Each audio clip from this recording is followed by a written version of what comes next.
The man they laughed at, the lobby of the Pinnacle Group building, was the kind of space designed to make certain people feel small. 47 floors of black glass rose above the financial district of Charlotte, North Carolina, and the ground level had been arranged to communicate one thing very clearly: not everyone was supposed to be here.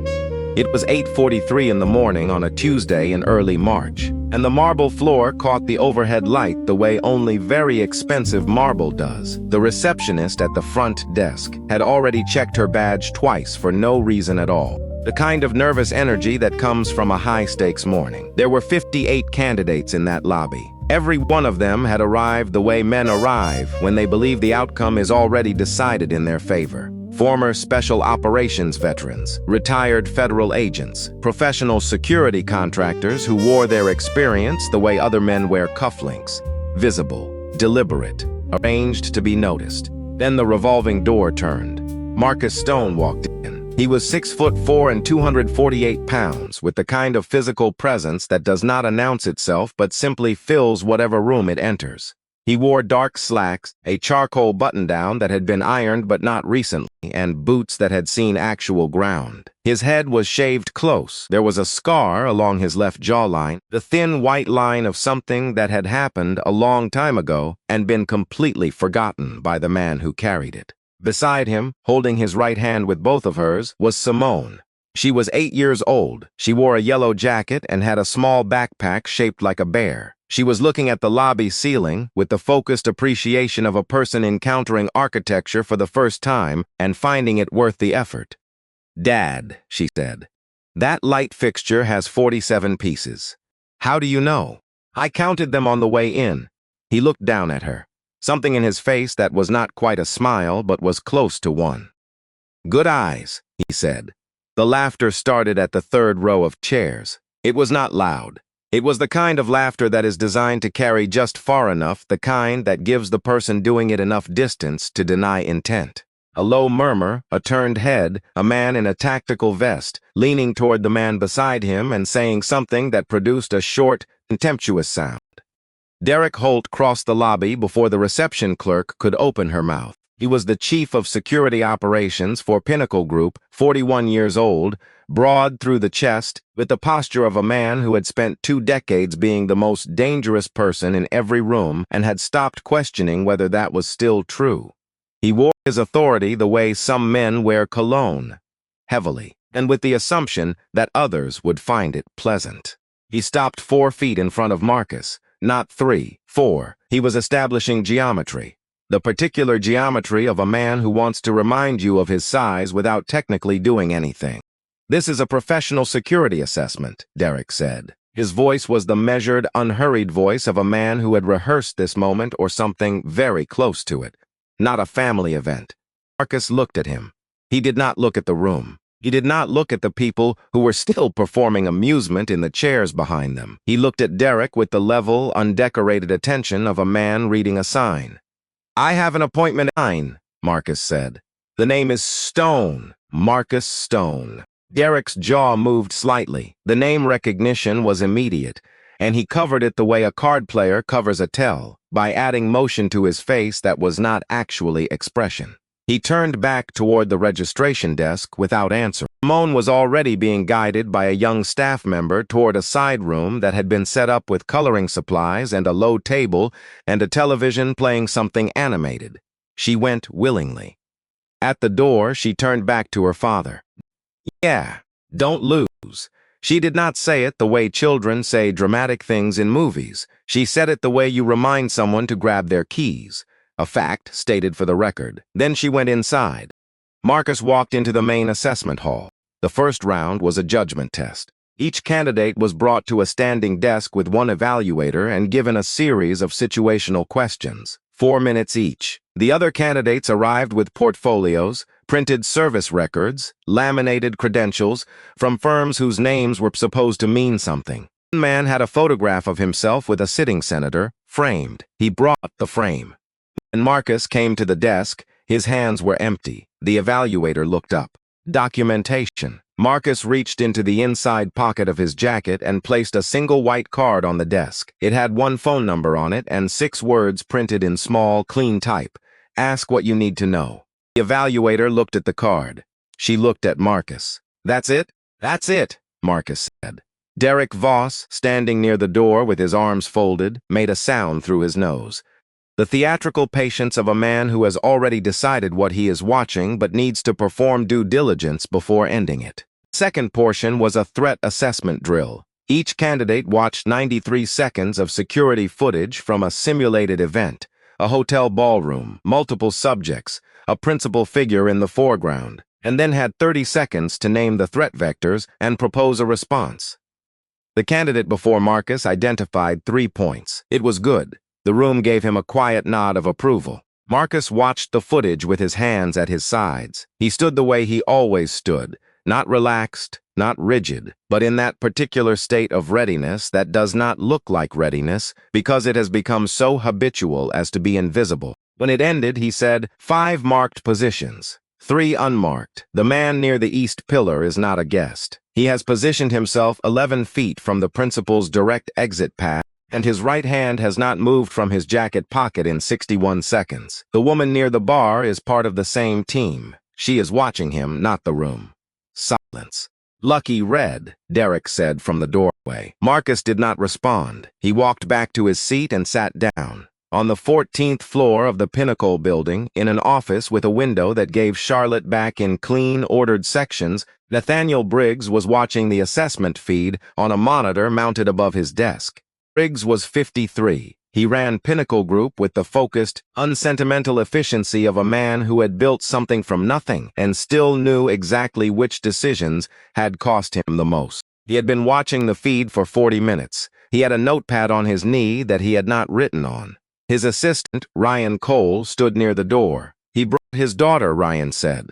I see that, Briggs said. Derek isn't going to make this easy for him. Briggs said nothing. On the screen, Marcus was returning to his seat with the same expression he'd had since walking in. Not bored, not performing, just present. Briggs tapped his pen once against the notepad and set it down. 3 weeks before this morning, an envelope had arrived on Briggs's desk through channels he did not immediately recognize. Inside was a 7-page document, a service record, an assessment history, a profile so specific and so thorough that the person who compiled it had either spent considerable resources on it or had access to records that were not publicly available. At the bottom of the last page, one typed sentence, "When things go wrong, you will want him in the room." Briggs had come back 48 hours later attached to the document. The result had come back 48 hours later from a source he trusted. The number belonged to a retired Army colonel named Walter Grant, who had commanded Marcus Stone's unit during the last 3 years of his service. Briggs had added the name to the candidate list personally on a Sunday afternoon and had not discussed it with Derek. The physical bracket went up on the board at 10:17 a.m. Every matchup had been decided by Derek. This was standard procedure. He was the head of security operations, and the assessment was nominally his to run. The other candidates scanned the board with the focused interest of men calculating their own odds. One matchup was not balanced. Marcus Stone had been placed against Tyler Brandt. Tyler was 31 years old, 241 pounds, the current middleweight champion of a regional mixed martial arts circuit that operated across 3 southeastern states. He had won his last 7 bouts. He was built in the particular way that serious fighters are built, dense through the core, with hands that were visibly different from ordinary hands, shaped by years of use into tools. He had also won 2 of the other assessment matches that morning, both in under 40 seconds. Tyler read the bracket and looked over at Marcus with something that was not contempt but was close to it in the way that underestimation often is. A kind of preemptive pity. He rolled his shoulders and looked away. Derek, standing to the side, allowed himself the smallest possible expression of satisfaction. He had arranged the bracket the night before. He had placed Marcus against Tyler the way you place a boulder on a path, deliberately, with the expectation that it would simply stop whatever was coming. The candidates drifted toward the mat area. 2 of them took out phones. On the 14th floor, Ryan leaned toward the monitor. Derek put him against Brandt. Briggs stood up. He straightened his jacket. "I'm going down," he said. "To watch?"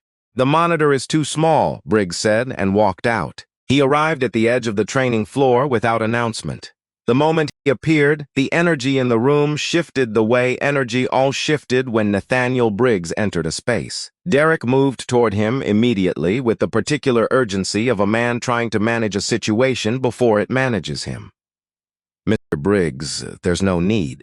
"Continue," Briggs said, without looking at him. He looked at the mat. Tyler Brandt was already there, bouncing on the balls of his feet with the loose, rhythmic energy of a man in his element. Marcus was crouching at the far edge, retying the lace on his right boot. He was not looking at Tyler. He was not looking at the crowd. He was not looking at Briggs. He was tying his boot. In 12 years of running Pinnacle Group, Nathaniel Briggs had sat across from a great many people who were trying to make an impression on him. Marcus Stone was the first person in recent memory who appeared to have no awareness that he was worth impressing. That single fact held Briggs' attention more completely than anything else he had seen that morning. Tyler stepped onto the mat and looked down at Marcus with the generous a chance to reconsider. Offering an opponent a chance to reconsider. "You can sit this one out," Tyler said. "Nobody would say anything." Marcus finished tying his lace. He stood up. He did not respond to Tyler. He did not look at the crowd. He stepped onto the mat and turned to face the center of it with the stillness of a man who had already settled the question of what was about to happen and found the answer unremarkable. In the side room, Simone had stopped coloring. She was looking through the narrow window in the wall toward the mat area. The young staff member beside her glanced between the girl and the glass. "Is your dad nervous?" the woman asked. Simone tilted her head slightly. She had her father eyes, that flat, measuring quality that was not cold but was completely unhurried. "He doesn't get nervous," she said. "He just gets quiet." The referee raised his hand. The room held its breath. Tyler came forward immediately. He was not careless about it. He moved with the disciplined confidence of someone executing a proven sequence. Close the distance.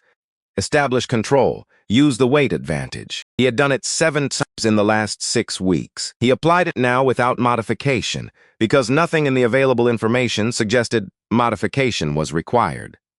Marcus moved back, not scrambling. 1 step, lateral, precise. His weight shifted to the outside edge of his left foot in a way that redirected Tyler's approach angle by approximately 8 degrees. It was a movement so small that most of the room did not register it as a movement at all. Tyler's grip closed on air. He reset and came again. Briggs was watching Marcus's eyes. They were not tracking Tyler's hands the way a reactive fighter's eyes track movement. They were still. He was reading something below the level of individual action. Some pattern of information that lived deeper than what Tyler was doing and was pointed instead toward what Tyler was about to do. Tyler attacked a 3rd time, a 4th. Each time, Marcus gave him a fraction of an opening, a half step of apparent vulnerability, and each time the follow-through arrived at nothing.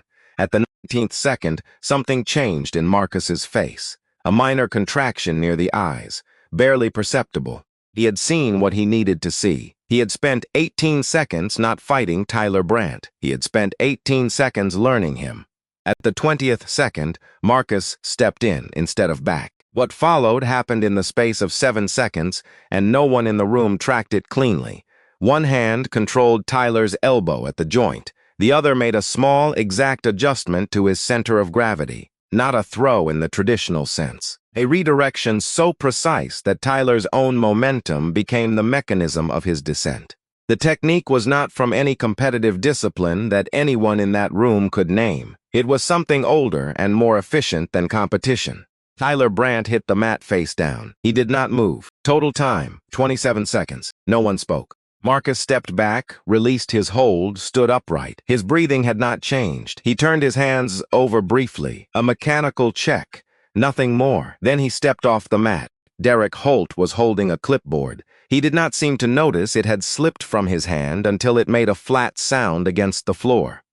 The phones that had been raised to capture what their owners had still recording, nobody had thought to stop them. Thought stop for some ass. Simone appeared at the edge of the room, having slid from her chair the moment she heard silence instead of noise. She crossed the floor in her yellow jacket with Pepper the Bear tucked under one arm. She stopped in front of her father and looked up at him with the practical urgency of someone with a follow-up question. "Dad, are you done?" Marcus crouched to her level. He looked at her face with the careful attention he gave to everything. "All done," he said. "Can we get waffles?" He considered this. "Yes. With the strawberries on top?" "With the strawberries." She took his hand. Behind them, Tyler Brandt was being helped carefully to his feet by two other candidates who were doing their best to look like they had expected this outcome. Briggs stood at the entrance to the training floor. His hand was in his jacket pocket. He turned and walked back toward the elevator. Ryan fell into step beside him. For the length of the corridor, neither of them said anything. Then Ryan said very quietly, his breathing didn't change. "I know," Briggs said. He pressed the elevator button. The doors opened. He stepped in, and somewhere between the ground floor and the 14th, he made the only decision that had made any sense to him since he had first read that 7-page document on a Sunday afternoon. He called Simone's father before the bracket finished. The other 57 candidates were still in the main hall when Ryan appeared at the door and asked Marcus Stone to follow him. A few of the men exchanged looks. Derek Holt straightened his jacket and opened his mouth. Ryan had already turned toward the elevator. Marcus was following. Simone was beside him, pepper tucked under her arm. None of it had been submitted for Derek's approval. Briggs's office on the 14th floor was quiet in the way that offices belonging to serious people are quiet, not empty, deliberately undisturbed. The window gave Charlotte back in clean sections. Books were organized by subject. The desk held 4 things: a monitor, a phone, a legal pad, and a photograph of a woman and a young girl at a lake somewhere that had light like late summer. Simone stepped inside, stopped, and looked around with the thorough attention of a person who takes environment seriously. "There's a lot of books," she said. Briggs, who had been watching Marcus, looked at the girl. "I've had a lot of time," he said. Simone appeared to accept this as a reasonable explanation. She sat in the chair beside her father's, pulled a small notebook from her jacket pocket, and began drawing without being asked. Briggs slid a folder across the desk. "Sit down," he said. Marcus sat. The conversation lasted 22 minutes. Briggs asked about the technique on the mat.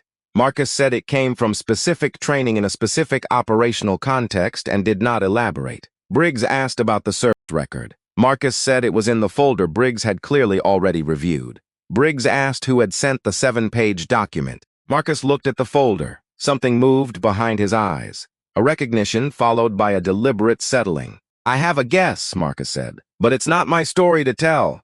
Briggs watched him. Then he offered a number.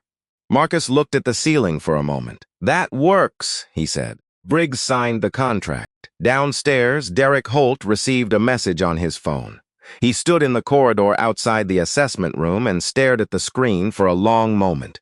His jaw moved slightly. He put the phone in his jacket pocket and went back inside to conclude the remaining matches as though the morning had gone exactly the way he had planned it. It had not. The first week, Marcus moved through the Pinnacle building like a shadow that had decided to be useful. He stayed 1 step behind Briggs in the corridors, not 2 steps, not beside him, 1 step.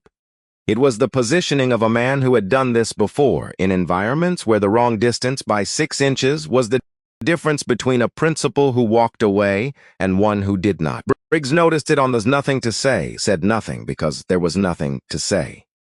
It was correct.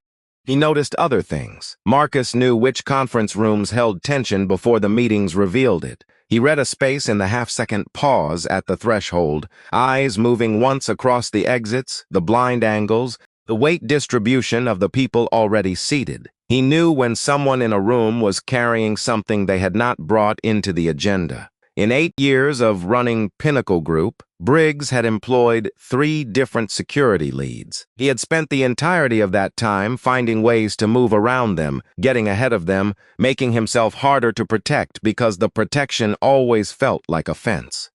He did not find himself doing that now. On the 5th day, the situation with Derek Holt clarified itself. Marcus had been conducting standard end-of-day security log reviews. It was part of the protocol he had established on his first morning, a quiet, systematic audit of access records, camera timestamps, and motion sensor logs. Most companies treated these as archives. Marcus treated them as a daily reading. On the 5th day, he found a 14-minute gap in the basement parking level footage. No error code, no system flag, just the gap itself, which was technically impossible under the current configuration unless someone who understood the system well enough to edit it had done exactly that. He made a copy of the log, closed the original, and sat for a long time in the small security office on the second floor. He looked at the 14-minute window the way a surgeon looks at something on a scan that doesn't belong. Derek Holt had access to the camera administration system. Derek Holt had a contact number in his personal phone that did not appear in any Pinnacle directory. And Derek Holt had been in the building during those 14 minutes on a day when he had logged out 2 hours earlier. Marcus closed the file and began building a different kind of record. The conversation about Claire happened on a Thursday evening. Simone had come down with a low fever at pickup, and by 5 o'clock she had the particular expression of a child managing discomfort with slightly too much determination. Marcus came to Briggs's office at 5:30 and spoke to Ryan briefly. Ryan came in and described the situation to Briggs as a logistical adjustment. Briggs put on his coat. Marcus looked at him from the doorway. "You don't have to." "I'm aware," Briggs said. The apartment was on the 9th floor of a building 6 blocks north of the Pinnacle building. It was clean and organized and contained almost nothing that was not functional, except for one corner of the living room that belonged entirely to Simone. Drawings covered one wall in dense, overlapping layers. Books were stacked by height. A basket of stuffed animals held its own internal order that only Simone fully understood. Briggs sat on the edge of Simone's bed while Marcus went to the kitchen to make soup from a stock he had prepared Sunday and portioned into containers in the refrigerator, each one labeled with a day of the week. Simone looked up at him from the pillow with the focused assessment of a child deciding whether a visitor was going to say something worth hearing. "Do you have kids?" she asked. "No," Briggs said. "My dad says you can't always plan for the things that matter most." Briggs was quiet for a moment. "Your dad says that?" Simone considered. "He doesn't say it exactly, but that's what he means." Later, after Simone was asleep and the soup bowls had been washed and put away, they sat at the kitchen table. The building made its evening sounds. Charlotte pushed its light against the window. Briggs asked about Simone's mother. Marcus turned the coffee cup once in his hands and was quiet long enough that the question began to feel like it had overstepped. Then he said her name was Claire, that she had died in a car accident 4 years ago when Simone was 4, that he had been on a training deployment in Arizona when the call came, that he had been home within 8 hours and out of active service within 6 weeks, and that he had not looked back. He said it directly, without asking for a particular response. Briggs sat with it. Then he said, "She still carries a bear everywhere." "Pepper," Marcus said. "Pepper," Briggs repeated. "Claire gave it to her the week before." He was quiet. "Simone doesn't know that part yet. She's not old enough for that story." Briggs looked at the table. Outside, the city ran its usual frequencies, traffic and wind, and the low harmonic of a place that does not slow down for ordinary grief. He thought about the 7-page document and the retired colonel who had sent it and the single sentence at the bottom. "When things go wrong, you will want him in the room." He thought he was beginning to understand what that meant. The crisis arrived on a Thursday. Marcus had been tracking a pattern for 9 days by then. Small things, individually dismissible. 2 service elevators accessed after hours by maintenance badges that had not been checked out through standard procedure. 3 external visitors registered under a consulting company that did not exist in Pinnacle's vendor system. And on Thursday evening, a 6-second anomaly in the motion sensors on the executive floor, a detection followed immediately by no detection, which meant not that the sensors had failed to see something, but that they had been overridden after seeing it. Someone was building access. Systematically. And the direction all of it pointed toward was Derek Holt. Marcus had enough by Thursday night to bring it to Briggs. He laid the documentation on the desk in 12 pages and said nothing while Briggs read it. When Briggs finished, he looked up. "How long have you known?" "Known for certain 3 days. Suspected from the end of week 1. Why didn't you come to me sooner?" Marcus looked at the window. "Because I needed to know how far it went, and I needed to know who else was in it." He paused. "There are 2 outside parties. a private equity contact who's been trying to acquire Pinnacle's defense contracts for the past 18 months, and a former board member who left with a grievance 2 years ago. Briggs was quiet. Derek's been in contact with both of them for 11 weeks. What do they want? Access to the client server. Pinnacle holds security infrastructure contracts for 31 government-adjacent clients. In the right hands or the wrong ones, the data is worth more than the company itself. Briggs set the pages down. He looked at Marcus with the expression of a man who is being shown something he was not prepared to see clearly and is choosing to see it anyway. "What do you need from me?" 30 minutes, Marcus said, "and for you to stay in this room." What followed was not a long operation. Long operations happen when there is uncertainty. Marcus had spent 7 years in environments where uncertainty was the thing you eliminated before you moved, not the thing you managed while moving. He applied that discipline now with the particular efficiency of a person who had decided on a route and committed to it entirely. He moved through the building via the service stairwell, cleared the lower levels, placed Ryan at Briggs's office door, and went to the executive floor via the east stairs. They were already there. 3 of them, professional and unhurried, moving toward the server room with the confidence of people who had been given reliable information that the floor would be empty. It was not empty. The confrontation lasted less than 2 minutes. Marcus had identified the formation before he entered the corridor, had anticipated the angles, and moved accordingly. The first 2 were controlled before the third had finished processing what was happening. The third was larger and more committed and lasted longer, 9 seconds. Derek Holt came from the east corridor. He had a phone in one hand, held up as though recording, and the flat expression of a man who had arrived at the part of the plan that required courage and had decided he had enough. "Stand down," Derek said. "This doesn't have to go further than tonight." Marcus looked at him. "Derek," he said. His voice was the same voice he used for everything. Level. Unhurried. "Put the phone down." "I have documentation that shows Briggs approved this access," Derek said. "I have signatures. You have forgeries," Marcus said. "I've had them authenticated. I found them 8 days ago." A pause. Something crossed Derek's face. Not fear exactly. Specific expression of a man who has just understood that the timeline he has been operating under is not the timeline that actually exists. "That's not possible," Derek said. "It's very possible," Marcus said. "Put the phone down." He didn't. The conversation that followed was brief and decided not by strength, but by the particular economy of a man who had already established every relevant fact and was simply waiting for the other person to reach the same conclusion. When the building security team arrived on the executive floor 4 minutes later, Derek Holt was seated against the wall with his hands held together by a flex cuff from the supply kit Marcus had placed on the floor beside him with the matter-of-fact preparation of a man who had packed for exactly this outcome. Derek's expression was the expression of a man who had spent a decade believing he was the most dangerous person in every room. He was sitting on the floor of a room where that was no longer true, and he knew it, and there was nothing left to do with that knowledge except sit with it. The weeks that followed were not dramatic. That is not how these things actually end. They end in legal letters and HR meetings and phone calls that last 6 minutes and conclude with phrases like, "given the totality of the circumstances." They end in a process that has no music and no satisfying conclusion moment, just the grinding institutional machinery of consequences catching up to choices.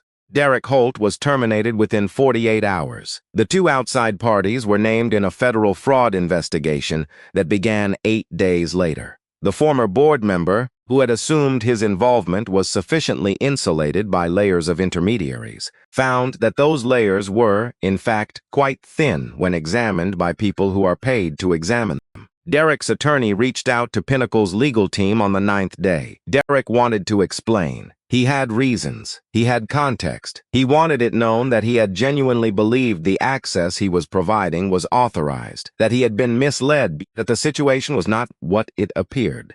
Briggs read the letter once and set it aside. 3 days later, something unexpected happened.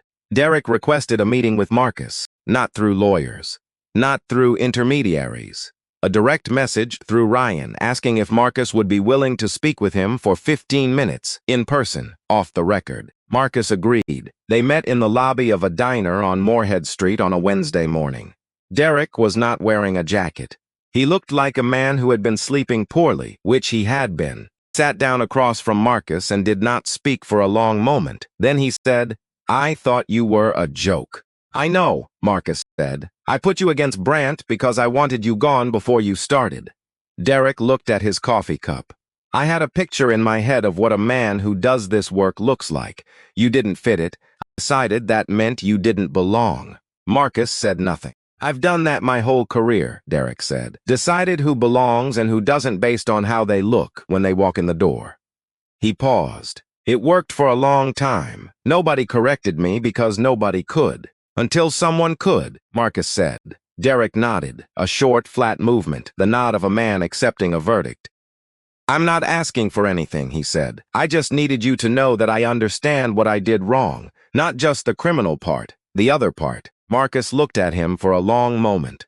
"Derek," he said, "the criminal part and the other part are the same part. When you decide someone doesn't belong before they've shown you who they are, you make every decision that follows from that point worse, including the ones that end you up here." Derek was quiet.